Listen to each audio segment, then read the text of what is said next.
very easy to say, but like in that last game, you had the Darkseer and the Clockwork. Right now, Darkseer and Clockwork aren't as strong as they used to be. Like they used to be like these complete cookie cutter lane owning duo. All right, right now,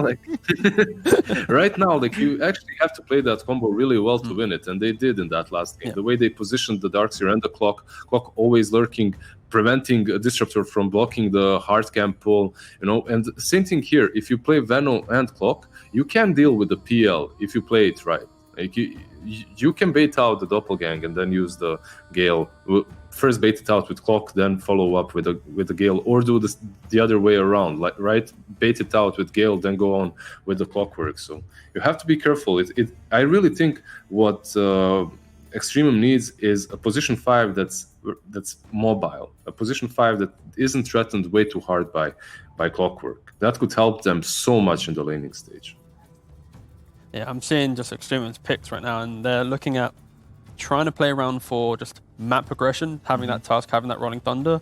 But in terms of laning, just on the 2v2, it's a little bit underwhelming just because I just see Veno Clock. Clock can always move around, it's very scary. Of course, Tusk can do the same, but you can leave a Veno alone, you can't really leave a Pango alone. So there's going to be a disparity in how much can the 4 do on the map.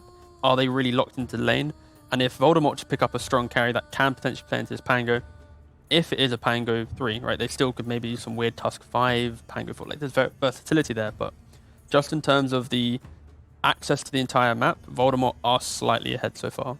Also, you do have the cute play with the Clockwork. You have Cogs, which can bounce around the Rolling Thunder. You got the small things to make it a bit annoying for Pangolin. But you're also saying that it should be a position in the hand a little bit more as well.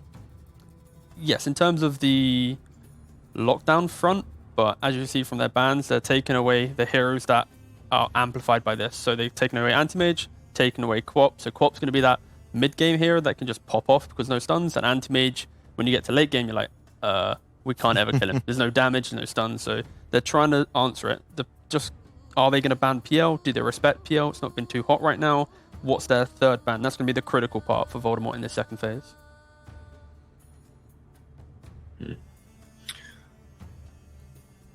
Yeah, I just lost my train of thought completely. I had something and then you continue talking. Oh, I'm sorry. I lost it. By the way, in any case, Tusk should be position 4 here. It shouldn't be your 5 or whatever. It shouldn't be anything too crazy from them.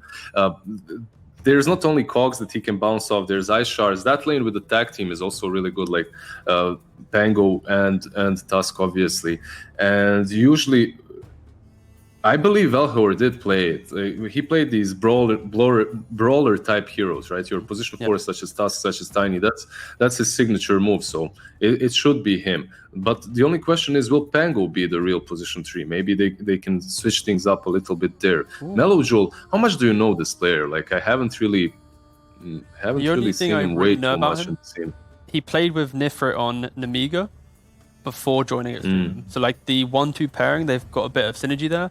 But then again, I just said like Namiga, right? It's like a tier 2.53 CIS team. Maybe it had a strong showing now and again in like their tier of tournaments, but overall, I don't really know too much about the lad. Obviously, you know Radix. Did he actually give you too much information on the whole team? Was he keeping it close to his chest? He was like, no. It was just like, we're a new group. You know, the lad's been together. I'm the new guy.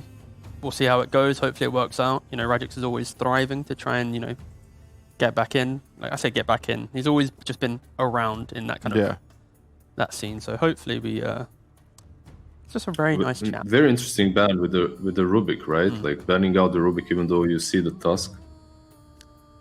Well, we've seen teams run this one of the Rubik, right? Yeah, that's true. I'm not really that hot on the position 5 Rubik overall. It comes into the meta every now and then. Yeah. Like every few patches, then it just goes out because really Rubik has been buffed up quite a bit recently. The attack animation and the Fade Bolt minus damage is really strong, but I really like it on position 4 overall. Position 5 Rubik is like when the mid player or the carry player doesn't get to play core role and they have to play 5, they try and play like the most greedy 5 possible and you just get a Rubik. So that's kind of where this thing kind of This is really good. Now, this is really good with the Oracle. Like you're pretty much dealing with their first 2 picks with your position 5. In the laning stage itself, Oracle isn't that threatened by the Clockwork because of Fate's Edict. We should see it skilled a little bit earlier, and you also have the Purge if Veno goes for Gale. So you have ways of dealing with both of these heroes. But this is complete comfort zone, for Voldy boys. And they're pretty much saying that they're gonna. Oh, does that mean? Yeah, it means the Veno is going to be most likely their 5, because they're probably not going to put it on Wish, and they're going to, if they pick this offlane Night Stalker straight away. Night Stalker is going to fare pretty well against Oracle, unless there's like some aggressive hero in the lane to pair with the Oracle. So to mind, I think of like the Juggernaut-esque hero that has like the spin to play with the Purge. Question is, how good is it in the game? Well, actually, I think it's actually overall it's all right. Okay. Yeah, it's actually okay. Whenever you see something like an Oracle playing versus Night Stalker, you aren't really that happy as an Oracle player, that is, because that AoE silence and his just movement speed during the nights, he can hunt you down constantly. It can be pretty scary. Same goes for the Pango, right? The way you get like out of trouble is your mobility spells, but all those mobility spells usually get silenced by the Night Stalker. And okay, so Slark should have a pretty easy lane here, right? Night Stalker and Clock shouldn't, like Slark and Oracle here should be really fine. And Night Stalker in that lane shouldn't pressure Slark at all. What do you combo with the Venomancer? Okay, this is Tinker, okay, this is cheese now. So the reason why this Tinker is actually pretty good is just the vision game that you have at nighttime, and the fact that 3 heroes on Radiant all have a vision mechanism, right? Yeah. Rocket Flare, Plague Wards, Night Stalker, just ultimate, he gets flying vision. So this Tinker, it's going to be super hard, A, to lock him down, because you're already relying on Rolling Thunder, Slark with maybe a Shadow Blade, or Tusk having a Blink Dagger. It's not a lot of like clean ways to get onto him. And then you have all this vision from Voldemort. EXTREMUM don't have good tower damage, so even if they flood the map, get early kills, that kind of ability to just prolong the game, Voldemort has. So I like this Tinker pick. It's a very good like comfort wish hero, and we don't see it that often, so I like it. It's good. What do you go for? If you're EXTREMUM now, I guess you're thinking about Zeus, which has been banned. Besides that, you have your Storm Spirit that can be pretty helpful. You need reach. You basically need hero that can get on top of this Tinker without getting a Blink Dagger or something like that. So Voldemort banning out the Zeus, and they're going to probably ban out one more hero that has that reach. Could be the Storm, but well, see, I think with the Storm it could be maybe a bit too greedy, where you never really have any frontline in the draft, and you're always looking for pickoffs, and you can never really end the game either. So you're just forever playing for that one kind of fight, just like that first game. Again, it's just a very hard position now because your draft doesn't allow you to have. You're going to find yourself in the mid game here actually just doing that, because you're playing versus a Tinker. Remember, Tinker and Venomancer. You won't be really able to take towers that easily. So I think if you're EXTREMUM, your best bet is to aim at those pickoffs and aim at those skirmishes until your Slark gets fat enough to just take the towers on his own and push, right? These other heroes don't really help him so far. You can't really...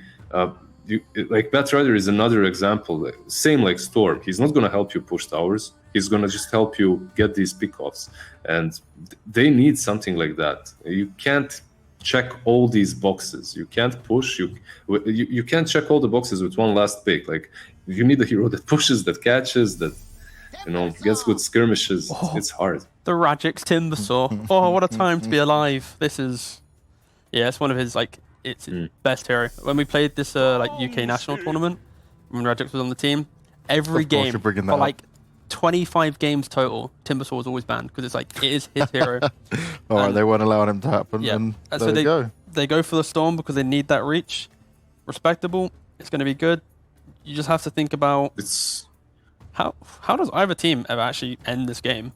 Both of them never really hit towers. You chip with Veno, but no one really does Roche, and I guess Dire does with the tag team, but this is going to be a long game. Who's carrying Voldemort, by the way? Who's going to be carrying this? Is it the Night Stalker carry? It's going to be offlane Night Stalker. Boogie's playing it, with Radix playing the safe lane Timbersaw. Again, they can just lane it however they want. Timber. Yeah, it'll be safe lane Timber. And they're probably just going to play for that.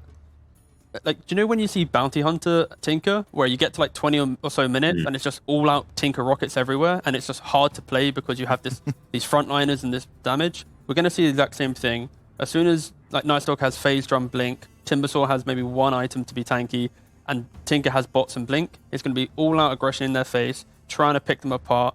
Extremum don't really have that front line, so if Extremum aren't making the forward plays, they might fall victim just to this constant chip that they can't really sustain through because they only have this Oracle. And technically Slark passive, but you know, I'm going to go with Voldemort. Ooh.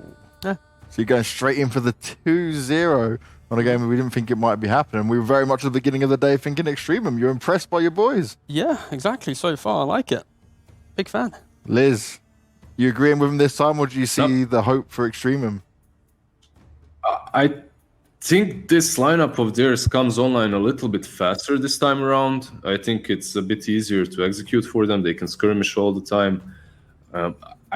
I'd say 60-40 in favor of Voldemort once again, though, because it's just much easier for them. They're going to have this Night Stalker, like he said, Night Stalker, Tinker, Venom wards everywhere across the map. But if this Storm rolls out of control, they won't be able to stop him. He's going to be jumping that Tinker, taking him down.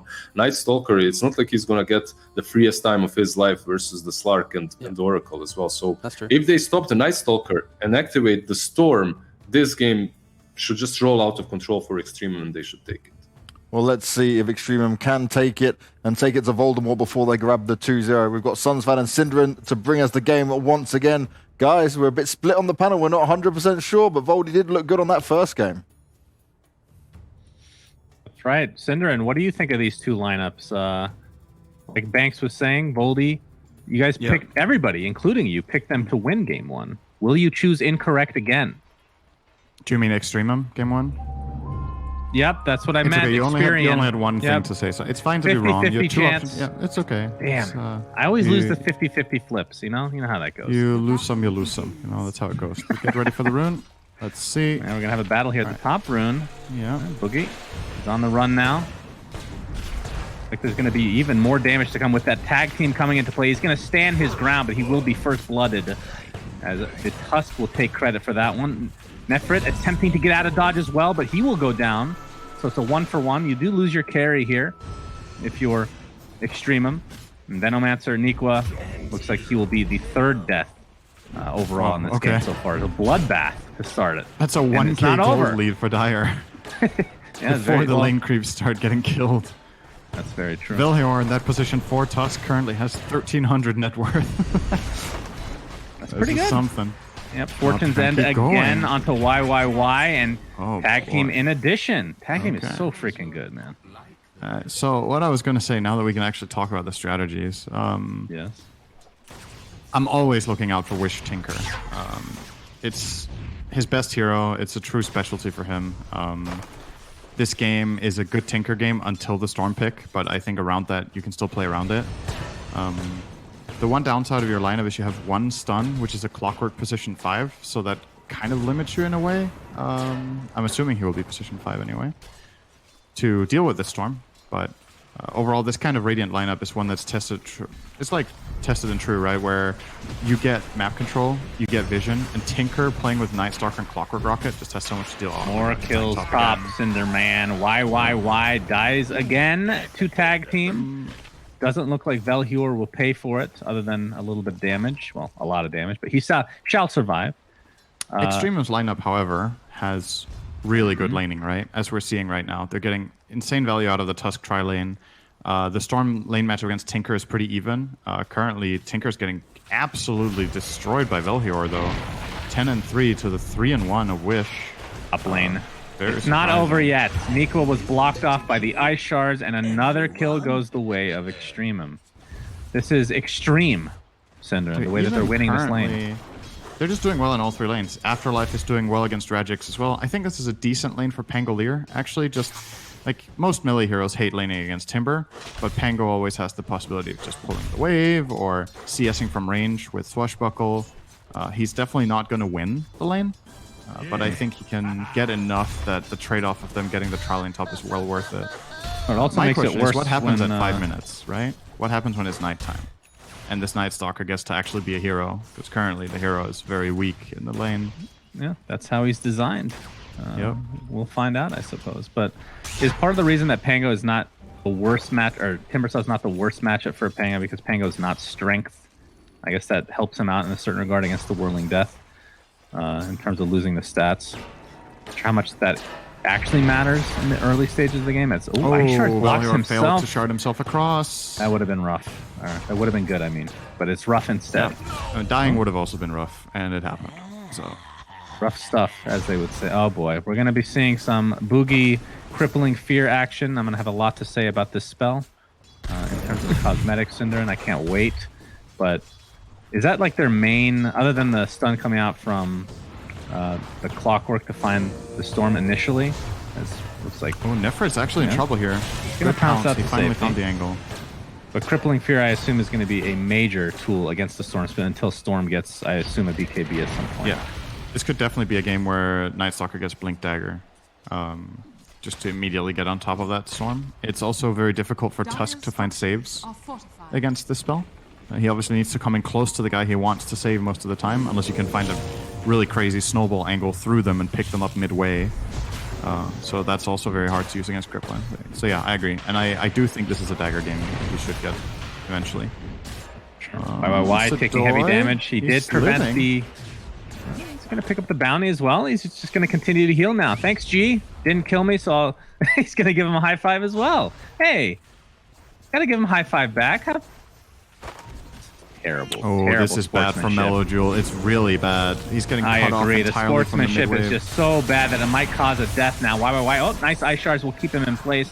So they will find that kill at the end of the day. Mellow Jewel, though, looks like he'll find his way to the grave thanks to the laser from Wish. So why was Mellow all the way over there with his team at the time that he was? Like, I didn't see the lead into this. Did he lose a click battle on the rune and then he just had to run over there? Because he lost a full wave in his tower to Wish, who also had a haste rune and just came and run down and killed him. And after that good early start in mid for Mellow, now he's losing by quite a bit even. He's a full level behind the Tinker. Something happened here that is not supposed to happen. He lost the lane. That's for sure. At least for now. Storm obviously not able to be very mobile until that level 6 comes into play. I mean, this would be a perfect opportunity to gank Storm again and put him deep in the hole. He is being pressured out of lane, but still has a full bottle to work with. And power runes will be popping up in the next half minute. Boogie, it is nighttime, Cinderman. What are we going to see here? He's got the 2 levels of the Hunter and the Knight. How early do you get Crippling Fear in this game? Maybe on level 5. Okay, so you don't go for the more damage or I think Void. Level 5 or level 8, right? Are probably the obvious choices. Because if you don't get it on 5, you get Void on 5, and then you get ult, and then you probably get Void again, or you get Hunter in the Night and go to 204. Whichever approach he thinks is better. I do like the Fear, though. I think it's really good here. If he gets it now on level 5, that could open up a kill in Nefrit. We'll get out, though. This hits level 5 now. And it's just going to be 3 in the Void, so going for the heavy damage. Right. Nuke. But how much pressure is there for Voldy to do something during this nighttime? Or is there any? Is he just going to bully them out of lane and just farm to his heart's content?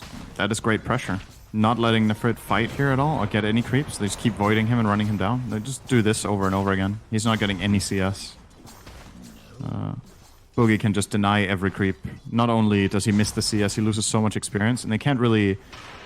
I don't think they can handle it right now. Well, maybe they can get the clock kill. Nice cogs, though. Shards. They're always nice, but the counter shards to keep him in place, but he's going to be happy by his rock as Night Stalker came in to support him as well. Yeah, it's been a lot of action in this. I mean, anytime you see a Tusk, there's going to be action, it feels like. Tusk and Clockwork, and when they're on opposite teams, they're going to clash constantly. Let's talk about the bottom lane real quick. So Rajix versus the Pango. He's clearly ahead. He's ahead more than I thought. Maybe I misjudged this matchup. I know it's Timber favored. I know Timber should win this lane, but Rajix is flat out destroying Afterlife. Don't know if he was unable to really find the CS on or any pulls, or if Rajix just ran him down all the time. But you don't have any aggressive play here as Pango. That's for sure. Like, you're never going to kill this Timber. So he will free farm as he likes. Question is just how much he can deny you. And just like we Afterlife talked just about with getting, Wish's Tinker, right? This is... Oh, mid lane. Actually, speaking of it, let's see here. Initiates in, but CP defense. Wish will be perfectly fine. Has the double damage activated. Has the soul ring in place as well. So next stop, Boots of Travel. But yeah, back to Afterlife. I mean, the panel was talking up the Rajik's Timbersaw, so I guess at the end of the day, we can't be too surprised, right? That was what I wanted to talk about as well, because if we give Wish props, You're gonna have to hold that Fox Hider, Wish! He could be in a lot of trouble here. The Storm actually dodges the laser. Actually, he didn't, but he will get the kill nonetheless. That is a huge one as Boogie and company coming to support their dead Tinker. And the Snowball. Belhior is actually gonna get a courier as he goes down. Boogie not able to find anything else for himself, though. So we'll have to go back to the top lane. That leaves it open for Nefrit to get some last hits in the meantime. Yeah, now he's got level 6. And this is where, against Night Stalker, it's still annoying because you have to fog him entirely in the tree line because his night vision is that big. But, you know, now you can contest for CS. You take 500 damage to get some CS. Doesn't matter. You just get into the tree line, heal up, and go again. But... yeah, I just wanted to mention, like, if we talked about Wish's Tinker and how iconic that is, this is Rajik's best hero, the Timbersaw. He plays this hero so damn much in pub games, in the teams he has played in. He's played a decent amount of Pro Dota by now, and Timbersaw is just his absolute best. So if there's a good Timber game, he's going to run it and feel super confident and comfortable, know all the matchups. He a Blink Dagger purchaser on the Tinker, or the Timbersaw? Because not usually. That is like probably the flashiest you can be with 10%. It's so much fun to watch, actually. It's very rare to buy nowadays, I feel like. Sad days. Well, he's going to continue to pressure Tango out of lane constantly. Afterlife not having a great time right now. I mean, looking at the net worth, Timbersaw, the top of the charts, and Pango is a very average hero in that regard. Actually, Storm, surprisingly, even after that kill, not doing much better than the Pango versus the Tinker, who's second right now in net worth, and well on his way to the boost of travel, only 700 away. It's Bounty Rune time. That means fighting. This is where Tusk wants to shine, but they're not going to give him the opportunity. They'll just trade 2 for 2, I think this is going to be. Looks like it, unless... no, Rajix actually finds a third, so 3 runes for Radiant.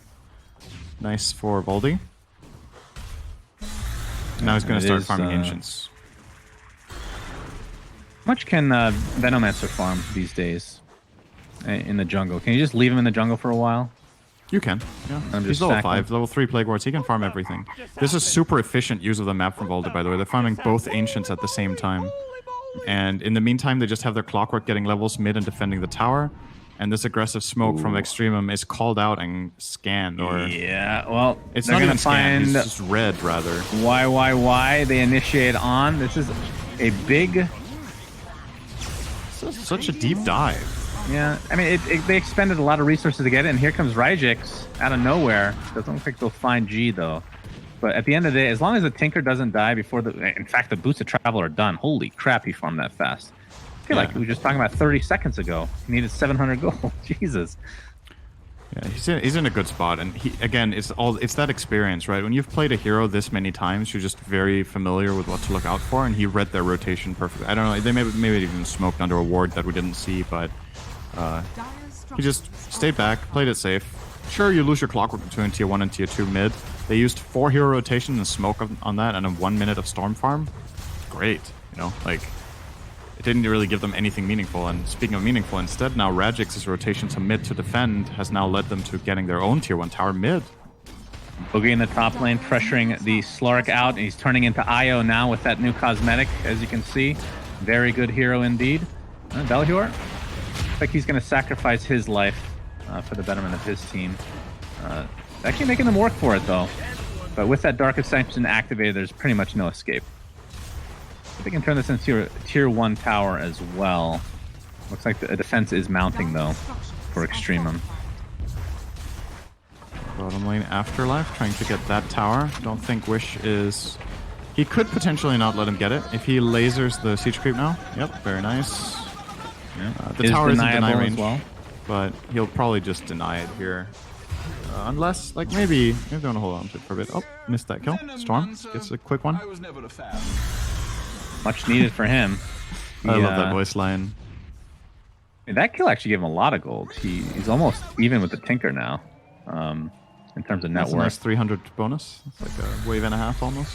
He's basically just a recipe away from Orchid, so extremely close to getting that. And that's going to be the crucial time for Storm to attempt the snowball. Yeah. Try to get to that next level. It is an Orchid without treads, so keep that in mind. The timing might look amazing, but there's obviously a lot of the times you would see Storm get treads on the way. So he's still behind, you know, what you would be having in a really good game. Boogie, top lane, is dead. Here comes Timber. Rajix. Sometimes you just don't hit. You gotta give the enemy a handicap sometimes, you know? Make it put on hard mode. That was a good sidestep from Valior. Aghanim's Labyrinth in a nutshell, but Tusk is dead. They're probably gonna try to group up here for this tier 1 in the top. Did they deny the tower bottom? I don't think so. Actually never denied it. No, there's one thing in this game Tango we takes haven't it. talked about strategically for Radiant. Their physical damage sucks, man. It's actually really bad if Night Stalker doesn't... Oh, hang on. Orchid reveal. Shadow is It's going to dead. be a clockwork kill. Maybe not the best reveal of all time, but Timbersaw will be a very difficult kill at this stage. Does have the hood online right now. But this...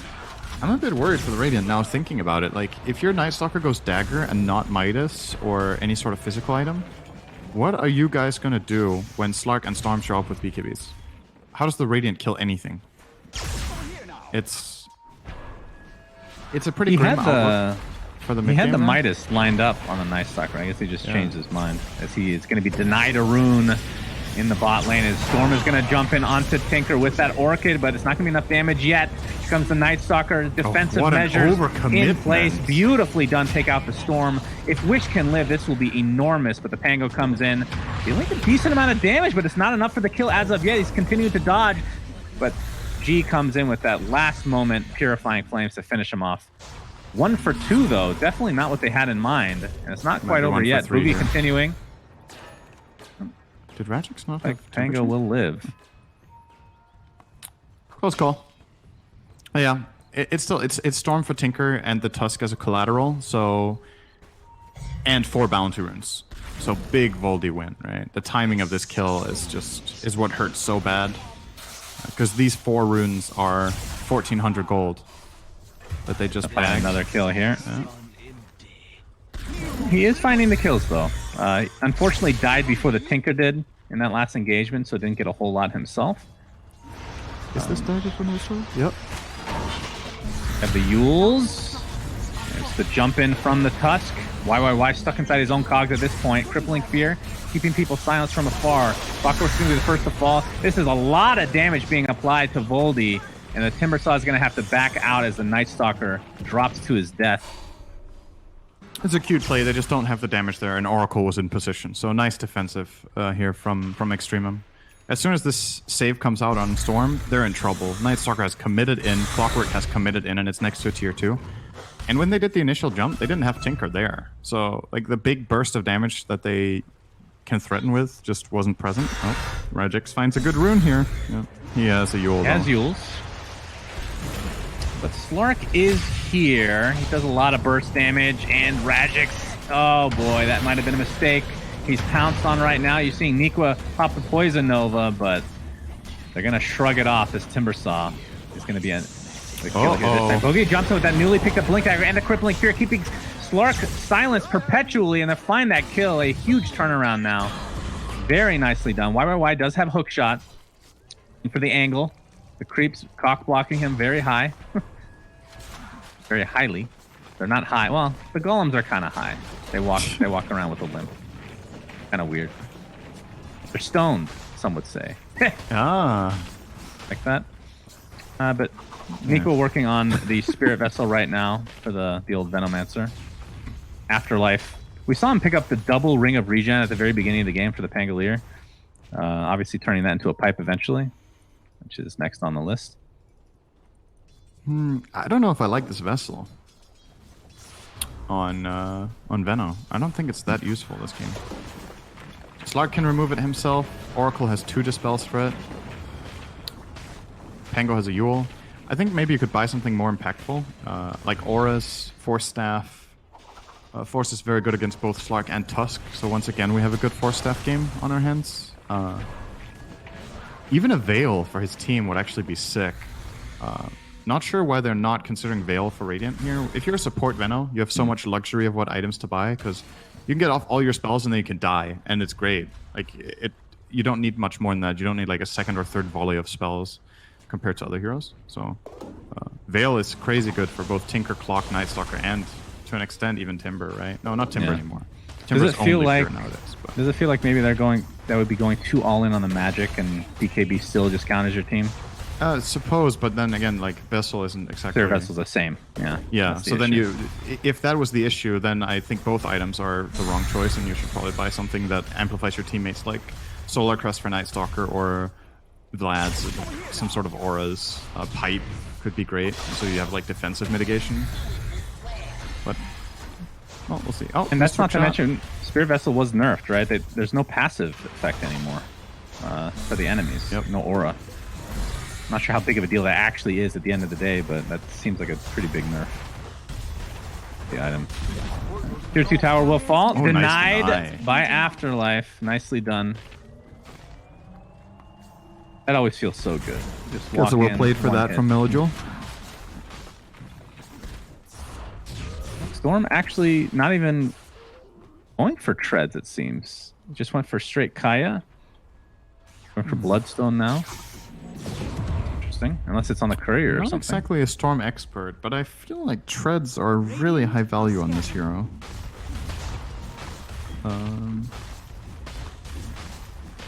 Couldn't tell you. But another tier 2 tower will fall. This one not going to be denied. So Boogie and company getting whatever they want at the moment. Big part of that, of course, is the fact that it is nighttime. The natural nighttime, as it were. Dire's top tower has fallen. Oh, this is a good It's smoke smoked timing up. if they find a fight Yeah. on bounty runes. This would be a big kill onto Slark if they can find him. Is in the jungle. He actually uses Dark Pact. He's going to pounce to the other side, though. Buys himself a lot of time. Boogie, a little bit off on that blink. The silence is not quite in range, and now the Void. A little bit of damage, but Shadow Dance did activate. He's actually just completely surrounded, so they end up getting the kill. The high-value target there. That was not actually that good for Voldy, to be honest. Because that they cost them committed 4 5 bounty heroes. runes. Oh, yeah. The timing of this kill, the smoke is really good if it ends up at a key objective, but if it ends up in the middle of nowhere, you're trading 5 heroes, spending 30 seconds, getting 1 core kill for 4 bounty runes, and some wave clear on the Dire side. Like, it's not... That was a net loss, actually, killing the core. And this is one of those things where... That's a pretty difficult judgment call to make in the moment, a lot of the time. Because it looks so juicy, right? Okay, it's a Slark. This is a big kill. Let's go for it. But the experience, I think more experienced teams there don't even smoke to this location with that smoke. They go to the bounty runes straight up.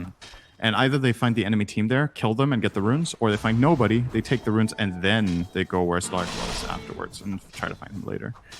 Right. So, kind of stabilizing again at around the 3k lead. But You're not taking into consideration the potential tilt factor, Cinderin. yeah. Killing that core could make him tilt and play worse the rest of the game. How does it make your own team feel to lose 4 bounties, though? What's the tilt Well, factor there? If you don't know that's what happened, you can just put that out of your mind's eye, right?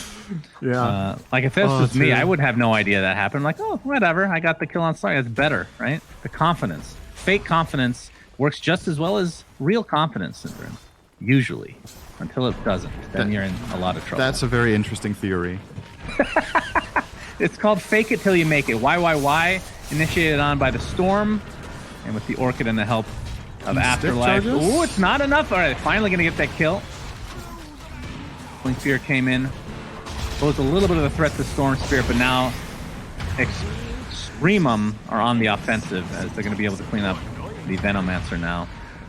Boogie is going to get stunned. I don't think they're going to follow this up with much, though. No.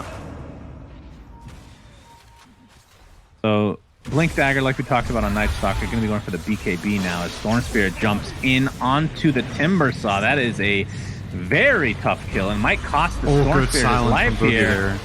Ice Shards keeping them at bay, but there's a false promise at the last moment. He's still not going to They live, I combo think. this. Yeah, there's a lot of damage being applied. He is almost certainly dead. And Night Stalker continuing the pressure. Elhior looks to be on his list right now. The Void will finish him off. Actually, he does get quite low himself. The Pounce is going to keep him in place, but the Crippling Fear continuing to silence. But he does fall as his Crippling Fear just won't end. Despite being dead, now the Clockwork will fall. The Storm Spirit had to buy back for that. We'll kill for G. That's the Definitely question. not the Did hero. he actually have to buy back for that? I don't know if he was necessary for this. But I mean, they score a couple of good kills. It's all right, but the Storm buyback is such a valuable resource when this game is going to reach the Roshan stage. The good news for Extreme is that the Radiant lineup kind of can't kill it, so I guess it doesn't matter that much. Like Night Stalker has gone the utility route first with Dagger. Now he's going BKB. It'll take a while before Boogie starts dealing serious damage in these fights. Senator, can I ask you a random question? No. Oh, okay. Just want to listen to the Meepos. I'm going to ask you the random question anyway. So, Okay. back in the day, Dota 1, I remember Tinker Manta being a thing. And I can't remember why it was a thing, because I don't remember you being able to just create mass illusions or anything like that. Why was it a thing? Virot 1 build. Dota was very different back then. It's also one of those things, like if you think back in Dota history about like 12 years, stuff that people did wasn't even necessarily objectively good. They were just doing it because they thought it was good. Like if you watch back on videos from that time, people would have like on a carry, they would have 40 CS minute 10 and it would be considered amazing. You know, like people just made so many mistakes, had so many misconceptions about what's good in the game because it was newer, right? And people learn over time. So at least some people do. Thanks. The logic back then was it helped Tinker split push, and split push was a much more viable strategy than it is now. That is definitely something that has changed in Dota over the years, is that especially since TI3 basically consistently, split pushing has almost always become harder and harder and harder, and now lately it's become a little bit easier, but the game has definitely taken a direction more favoring of laning and team fights. But back then, split pushing was pretty powerful. Split push with Tinker. So the illusions actually were enough to deal considerable damage. He would just travel there, drop a march, pop his Manta, and then travel back to base, and then the Mantas would start hitting the next wave. It's not amazing, right? Like, it doesn't sound that great, and it wasn't. But for the time, it might have been considered a really good asset to have. And then in team it's not fights, like the confusion factor, maybe you dispelled something, they went on the wrong illusion. Like, you know, it's an item, right? So... But that's interesting because I remember it all the time. everybody went that on Tinker for like a good 2 years minimum. It was a long time. We're seeing the smoke here from Extremum, and it looks like they have their sights set on Aragic. Kill. They do have a lot of people though, and the TP support is coming. Not difficult at all, apparently. He's at like 200 HP, and they he's are dead. working for it, but he's a little bit too late and too far away, in fact. Whoa, Afterlife.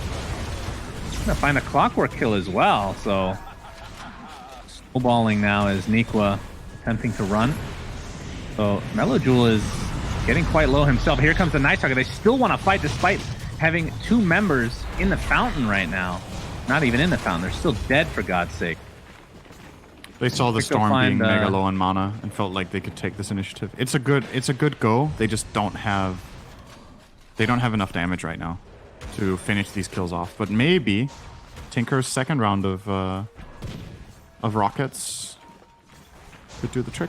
But Dark Ascension is about to end, and thus this time all Bounty Runes going Radiant if they get to bottom in time. No, that's a TP from Pango. That's a good play.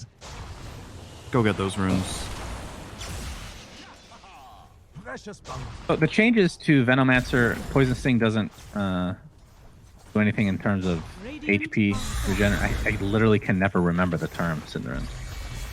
Yeah, let's look at the patch notes, regen reduction, right? Isn't that what it was called? I don't know. No longer reduces HP regen. So there's no reduction in it. It's just HP regen. So now that you have gotten rid of that, does that change the hero at all? Is that like just a side note in the grand scheme of things? I mean, the trade-off was that you got more damage, right? So it's like hero specific whether the new version is better or worse. against heroes with Basically a really bad revert, regen, right, to the old this is one. just way better, right? Like, it's a pretty significant damage increase. 24 to 32 is a 33% damage increase. So that means the amount of healing they would have to have. Like, what hero at that time in the game has a healing regen that, or an HP regen that compares to 8 DPS? Extra? Because you didn't remove all of the healing, right? You removed a percentage of bottom lane. Maybe I explained that poorly. Clockwork's dead. Just believe me. I believe everything you say, including that I'm an idiot. Yeah. The most important one. Velior? Melchior, he is also dead. So it's going to be a 1-for-1. Wish finished his Bloodstone. Looking at the Storm Spirit counterpart in Mellow Jewel. Actually is not going for Bloodstone anymore, just a casual Kaya and straight into BKB, which I can totally understand. Yeah, it solves 100% Night needs Stalker, it this game. at least temporarily. Night Stalker might decide to opt for something like an Abyssal later on, but again, in BKB, you're so safe. Like, I just don't see him dying while he's BKB because Night Stalker doesn't have damage items. If you had like Abyssal AC, you know, then we can talk. But right now, Night Stalker's damage is... It's okay when he's in Dark Ascension. He hits for like 240, but that is literally all the damage that guy's gonna take. Clock will do 0, Tinker, Venom, Timber, all 0. Versus that. Ghost Scepter on Wish, by the way. Didn't He mention loved that. it, so therefore he's Pretty going, nice. he's going Bloodstone now. He is? Oh, he changed his mind again. It's like, I'm next to the secret shop, whatever. Yeah. Let's just...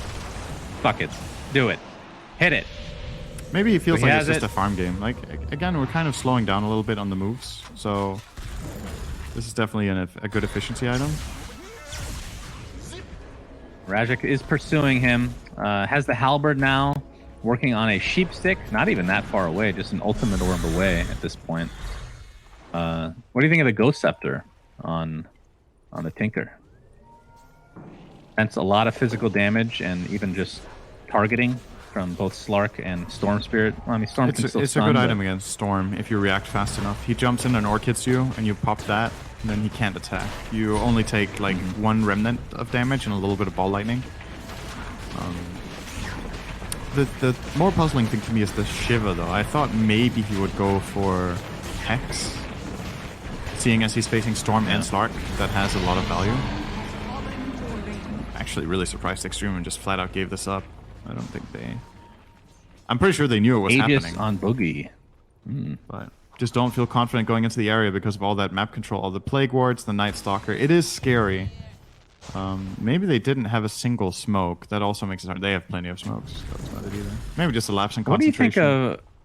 think of Boogie taking the Aegis? I mean, he's gonna not go. farmed. He's going in at though. all. He's gonna go in. He's gonna go in. The question is, will we be able to get multiple? Oh, nope. Half a Able to second, probably. TP out. And Valhur now. He has the also in BKB the now trees, on but I don't NS, think they'll find him. So that helps. Yeah, I mean, who else would you give the Aegis to? I guess you can technically give it to Tinker, but in a lot of fights, Tinker is trying to not take damage, right? And giving it to Timbersaw might seem like overkill, because in most fights where Timber gets caught and gets killed, he's either isolated or if you put the Aegis on him, you just kite him, right? Like, you don't try to kill him twice then, which I guess has its value. Oh, we do have a smoke. Yeah, I'm interested to see how this I think Night works. Stalker was actually the right choice. I like it. Typically don't see this on a pretty low net worth hero in the grand scheme of things. But he has his value for sure. Wish, oh boy. Smoke is coming for you. Oh dear. Oh, they're actually going to initiate. Oh, he blinks out. Oh, he blinks out again. Oh, he just dodged a huge bullet. Although, is it actually dodged? Oh god, these blinks are out of control. Oh my lord, Wish upon a star. And it looks like they might actually find... Now, Nefer's going to pop the BKB. He has his pounce available still with the Shadow Blade Good intact pounce as block. well as his ultimate. He's just going to walk away the old-fashioned way. But Wish, my goodness. I thought he died like 3 separate times there, and they didn't even touch him. Yep. Impressive. That's all that Tinker, all that experience coming into play. Definitely knows what's going on here. Has been killed. That make you disgusted knowing that somebody is so experienced on a hero like that, able to pull that off. Imagine your disgust if it was a Techies player. doing something similar. Like you know that they've ruined so many pubs by spamming that guy. I mean, Tinker's not too far off on the techie scale, if you're asking me. The PL, Tinker, techies. Ugh. You're forgetting the big one. That's Brood spammers that last pick Brood. Now that is... Yeah. I don't have that issue in my... Velior... Oh, this is a dangerous spot to be... Did that rocket see him? No, it didn't. That was really close. They just put down a couple sentries to try to find them as the smoke was popped out of nowhere. Oh, but yeah. Brood... Nobody plays Brood at my level. It's like Ancient Divine. You think people pick Brood? They can't micro, for God's sake. That's the other thing about Tinker, too. I think Tinker's, like... stomping ability in pubs decreases radically as you get to higher brackets, so the perspective is probably just different, whereas across all brackets people think techies can be game ruining, or a last pick Brood is just, you know, a last pick Brood. If it's uncountered, and it just makes the game, it just changes the game so much. Tinker can do that as well. Like it's not, I don't disagree, but it's less frequent. I mean, and this less is why, in my opinion. This is why if you're Valve or Ice Frog in this case, you can't balance heroes to be all 50%, or else it would never work. People would just be too crazy at high levels, and 50% at low level, like it doesn't work that way. Yeah. Yeah, I think it's completely fine for the game that there are heroes that are just really difficult to play, and then if you're really good with them, they will just have bad win rates because they're hard, but it's something to strive for, learning and playing and rewarding. Man, this is the second smoke. Oh, they might find Boogie though. Yep, he has Aegis though. Yeah. Oh, this is a good setup for Voldy. Rajic jumps in. Tusk is getting extremely low. Looks like he's going to be able to finish him off with ease. Boogie comes back in with the IO impersonation going again. Wish is going to continue to blink. He's actually going to take out this Oracle if he's not careful. He's doing a great job of kiting everybody. Doesn't look like Afterlife is able to stun Wish, though, with his ult in the end. So it's a 1-for-1 right now. Oracle's forced to ult himself. Not the greatest situation to be in, as they continue to target him, and they will likely find this kill one way or the other. It takes forever to find him, or to finish him. Jesus, man. He's still alive somehow. In the meantime, Nefrit is going to pop his ult and TP out. A 2-for-1 only. That looked like it was going to be much better for Voldy than that. Extremum initiated on the Aegis here in the middle of nowhere, and Rajix came in with a big Timber Chain combo with Hex as well. But again, they managed to escape because as long as Tinker is pressured to blink away defensively, your damage is just not that scary yet. It's that right-click component that's missing, and I'm still looking for Boogie to go that route. Maybe AC now would be the right choice, like some sort of hard hit ability, so that he can stay on top of them and get the job done on these kills when Tinker has to back off. Nefrit going for the, no surprise of course, a Silver Edge. Tell that there is vision here somewhere. Rajix, as we've seen, has that sheep stick, so he is quite scary to deal with, to say the least. And you can just feel that the comfort level on the Tinker and the Timbersaw respectively is kind of on a different level as any other hero in this game right now. Nefrit taking things out. Boogie's going to pop that ult. Pops the dust as well. Jumps into 3 with the crippling BKB fear though. Activated. Tinker coming in. Continuing the the Hex on rocket Slark? spam. Yeah, Slark looks to be done. So he pops the BKB and as well he's going to get False Promise as well. Will he be able to live through this is the question. He's going to apply all his pressure to Tinker. They finally kill the stinker Tinker after all this time. And Slark at half HP. It's going to be a trade at the end of the day though. Storm looks to be next, but it does TP out with a sliver of HP. No stun, no void available as Velhior. Very fortunate that the Dark Ascension is no longer there. TP's out on the high ground. So again, a long fight ends up being a 1-for-1, but it is 2 very high value targets. It looks like Clockwork dies on the other side of the map. He spent like a good 30-40 seconds chasing down this Oracle, and then Storm gets a full refill in base and just one-shots him. So that was a great chase. Lol. Oh, Valior? Yeah, they are really focusing G in these fights, as they should. Yeah, but at the same time, I don't think Clockwork should keep chasing down this Oracle after the False Promises come out, right? Like, that's what you're trying to prevent. Once that is used, go and find a higher priority target. That is what you're trying to prevent. If you fail to do that, I mean, okay, it happens. They're not going to stop every False Promise from going off. Oh, wait a second, Boogie. Yeah, This is a big pick. They have Hex. They have Hex. There it is. And yeah, they have enough damage. Oh, that's such a very big nice kill. pickoff. That is such a huge kill. Boogie gets level 20 off that, so he gets the 35 damage talent. He's closing in on what is looked to be a nullifier. So it is a damage item. Yeah, they desperately need it. They needed that or like an Abyssal Blade or something for the extra lockdown. So what do you think of the nullifier? How does that work against Dark Pact? Stays on, right? Does it depend on the... Like, is that... It's not undispellable, is it? The nullifier, or is it? Trying That change. to... Nullifier's been changed so many times so quickly. Can't even find it in the shop because I never buy this damn item. You can type nullifier just to help you out. I ended up writing null.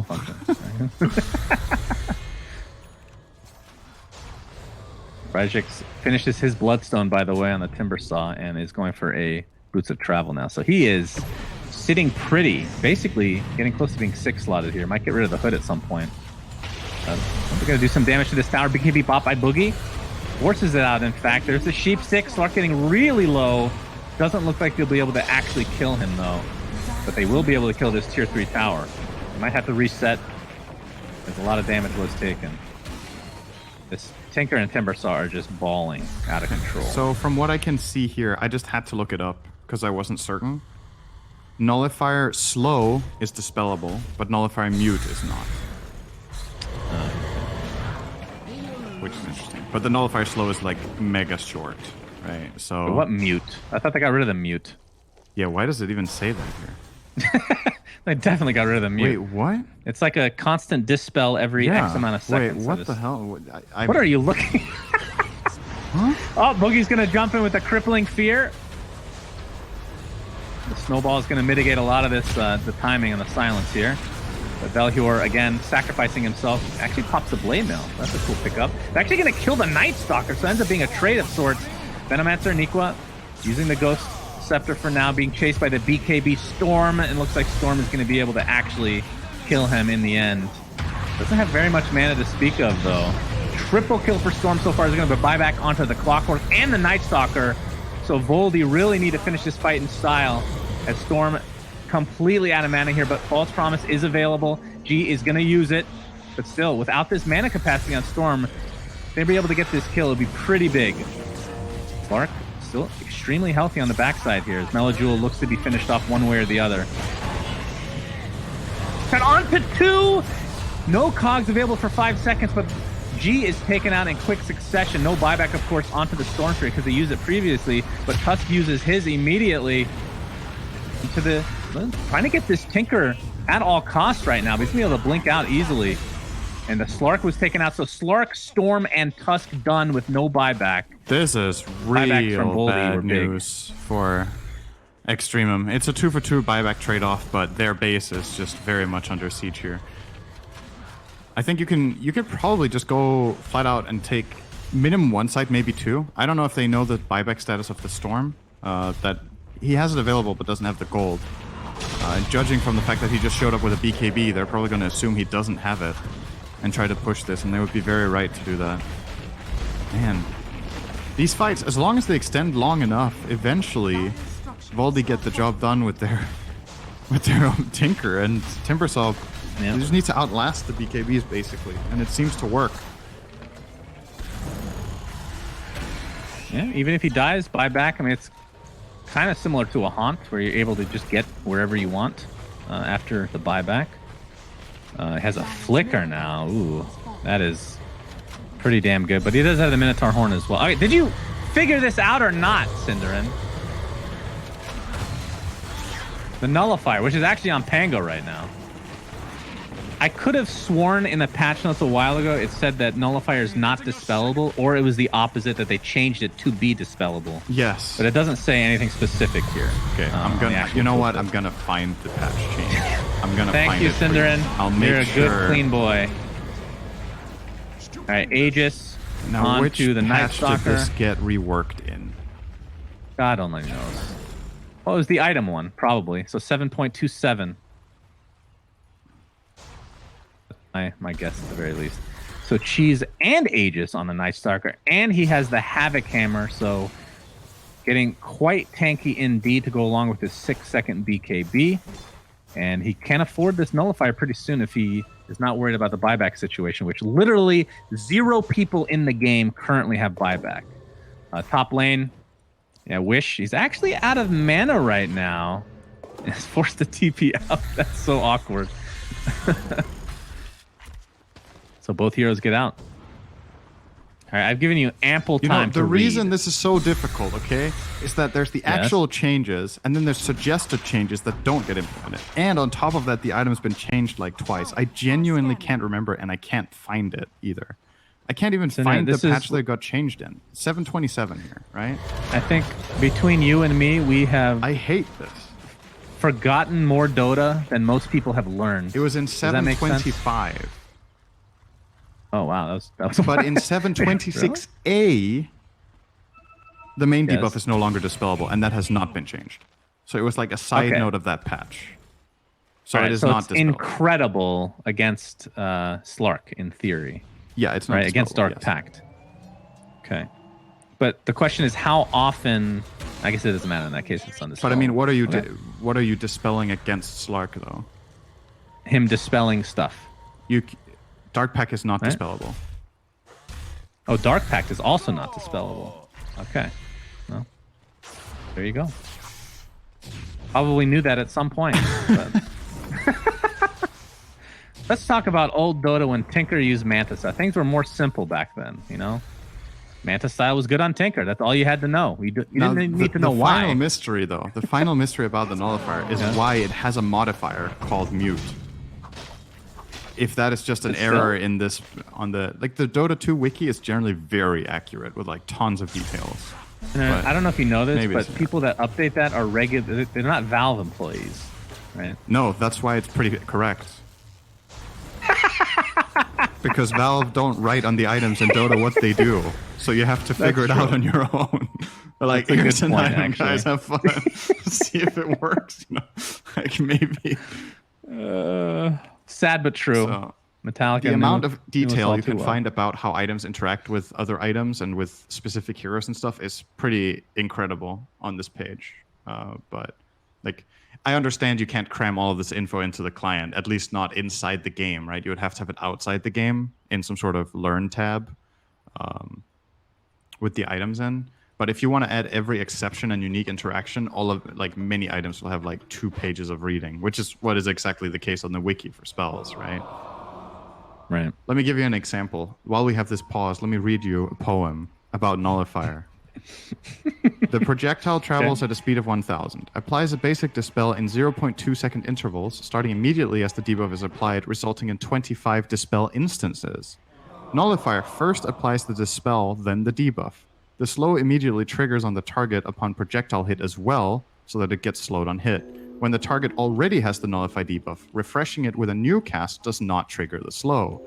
After that, the slow triggers on every successful attack hitting the target. This means missed attacks do not trigger it. The slow does not trigger when the target turns ethereal before attack projectiles hit it. The slow has no trigger cooldown, so that the target can get slowed for the whole duration if it gets hit by an attack at least once every 0.5 seconds. Can be cast on invulnerable units, applying the dispel, and the debuff if the invulnerability can be dispelled. However, if the invulnerability cannot be dispelled, the debuff cannot be applied, but can be refreshed if already debuffed. Despite the internal modification's name, nullifier does not mute the target. That was the final line in the item description. Valve just never removed the word. I love it. I would have it no other way. Just make it more complicated, if anything. Add a couple more lines of lore in the middle of that, because no one's going to read that shit. Let's be real. Good God. All right, dude, so we know that it slows and it dispels. How often does it dispel? This is why it takes Valve so long to make the new player experience and the tutorial, because all of this stuff needs to be in there. Everybody needs to know this for their first game. Cinderin, yes, that's not true at all, by the way. That is not even remotely true. If you start going through the wiki, you've played this game for a 5-digit amount of hours. The amount of stuff you don't know is so fascinating, actually. There's so much stuff in there that you're like, okay. It's massive. You know, like... Which is cool. It's cool. But it is there cool. are It's like some a gold downsides, mine. Of course. I wonder how many people know the majority of stuff in Dota, even. Cinder, my question about Nullifier, because we're not done talking about this freaking item. How often does it dispel? Nullifier? Does it do like every 0.1 second, 0.2 seconds? Yeah. I said that. It's a 0.2 second intervals. 0.2. Yeah, okay, so you can force gotcha. that very, very little before it dispels it. Right. Right? Yeah, Force Staff, when was that changed? That was actually, it's been like 6 months, probably, since that's been dispellable. All right, well, we can talk about other items if you want. I mean, I think a simple one for people to learn. Oh, we're going to see a sheep stick on Velhior, so this will be the first kill since we started talking about Nullifier, which has been 10 minutes now. Boogie jumps in with that crippling fear. He's going to get Yules. You're seeing the Nullifier go to work. Look at that slow. Every 0.02 seconds it dispels, and every time you attack after the initial slow, it continues to slow. G, looks like Nullifier applied to him, but you can't auto-attack, so you can't get the actual slow to work. But now he's not. He dispelled it with the BKB. He's able to auto-attack against Cinderin. 2 dead for Extremum, whatever the hell their name is, for God's sake. I can't remember their freaking name. Storm jumps in. Looks like the Ghost Scepter is applied to the Venomancer. And the counter Nullifier upon Venomancer. Do we need a refresher on how the item works? I don't think. I think we're good here. 3 for 1, though. The Slark is dead. He has the buyback available. He's going to have to expend it here very shortly as the Venomancer dies. Looks like Storm will be next. Also buyback, so they could bait this if they want to get kind of crazy here. Storm jumps in with a bunch of his remnants at level 25 talent. Is pretty freaking broken if you ask me, Cinderman. Night Stalker continuing with the golden circles of death, as his death follows not shortly after. Very ambitious TP. It looks like the Timbersaw will be taken out finally. Oh. Wait for it. I'm not so Is that sure. the 25 pound Timber Chain at a global range, essentially, means that Radix will live. Very well played. All they really lose is the Night Stalker, who does have buyback. Although, no, sorry, Veno did buyback in that fight as well. Jesus H. Horse. That was quite the crazy fight, and the big story overall in all of that is that both Dire primary cores had to buy back. So any kill on Slark or Storm right now most likely ends the game for Voldy. They need to find that one key pick. They have tons of ways of doing it. They have double Hex. They have the Nullifier, which we have covered in much detail today. We saw 5 uses of Nullifier that fight, by the way, from both sides. Very, very interesting item. I like it. All I have to say. Yeah. I'm done talking about that item. What do you think of Prince's knife on Storm? Pretty cool. Projectile gets... I don't know how much that matters. I guess it kind of does, considering your overload is a lot of your damage. Let me tell you how it works. Let me look up how it works. Oh, Radix is going to be found. Do they have enough damage to actually finish him off? He's going to Yules and avoid a lot of the damage, but the Nullifier coming into play yet again. The buyback onto the Night Stalker. He has his ultimate available if he wants to use it. Radix will live, so their initial target does not go down, and now they're in a lot of trouble. Melajul has basically 0 mana, attempting to TP out, but this looks to be the dieback of the Storm Spirit, and it might be the beginning of the end for Extremum. And Slark dies too. I missed that one. Holy jeez, that's GG. Radix is just so absurdly tanky. They used everything on him. He just had to get off Yules and Bloodstone, and he was fine to tank through their entire team there. And yeah, Extremum, that did just not work out. That was not the target they were looking for, but it was the one they got.